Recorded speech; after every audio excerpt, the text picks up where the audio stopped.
we're still trying to provide the services that we always do here, but we've made some modifications with some of our civilian employees, try to stagger some work hours and whatnot, so to try and really limit those in-person kind of, every time that people are working together, so we're separating some people, kind of creating some space, and trying to follow really what the state is saying to us, and asking people to use a little bit of common sense, What are you doing as far as yourselves, just protecting yourselves? You deal with people every day. Every day. So when I leave you here, I'll go up and I'll wash my hands, and I'll kind of disinfect and deodorize, and just try and have that kind of a mindset. Limit those interactions. We're a good distance apart right here, about 6 feet.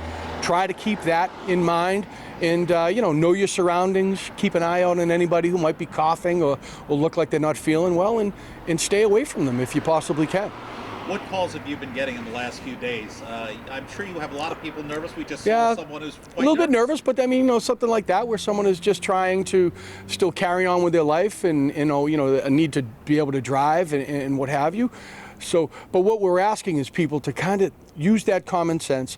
Any interactions with the police department that can be taken care of with a phone call or via an email or what have you, we ask that. We're trying to limit those face-to-face interactions as much as we possibly can. We can't do that completely, of course, but we are trying to do that and stay within the guidelines that the state and the CDC has put out for us. The Arlington PD prides itself, as it well should, with community policing. What would you like to tell Arlingtonians? We're still there. We're going to still provide the services that you've known.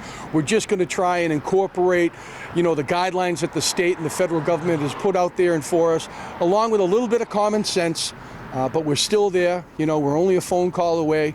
Our officers are out in the street. They're going to be visible. They're going to be approachable. But we just ask that people use the precautions that have been put out there. And again, use a little bit of common sense. This is a totally fluid situation. I've been in the business almost 40 years. I've never seen anything like this. No, it certainly is, yeah. As far as, let's say, next week, they're saying this is not the worst. It's going to get worse. So what are you doing to prepare?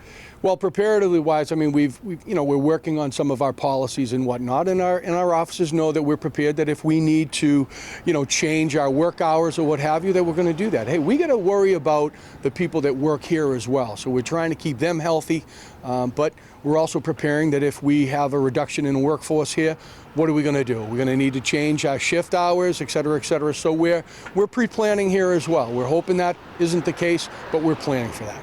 Have you seen an uptick in phone calls, just people worried or concerned? A little bit, but we've also seen a little bit of kind of a, things are kind of, look at, the roads are relatively quiet. Things are really slowing down. We're hoping that people are paying attention and just kind of staying home as much as possible, and hopefully, by doing that, they'll limit the interactions that they have with other people, limit the spread of this, virus, and hopefully it'll pass without any major, problems in our community and what have you with people's health. That's important. What suggestions do you have for the community?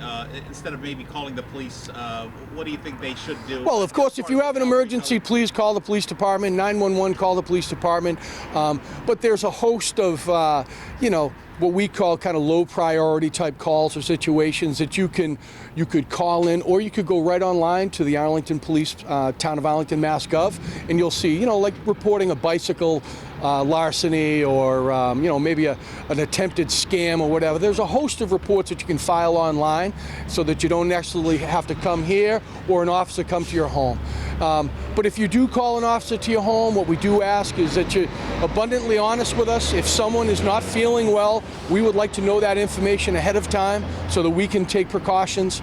So just, share that information with us. If someone in your home is not feeling well and you call a police officer to your home, please be upfront with us and let us know if someone is sick there so that we can be prepared for that. Captain Flynn, thanks so much for your service and stay safe. Always a pleasure, Jeff. Thank you very much.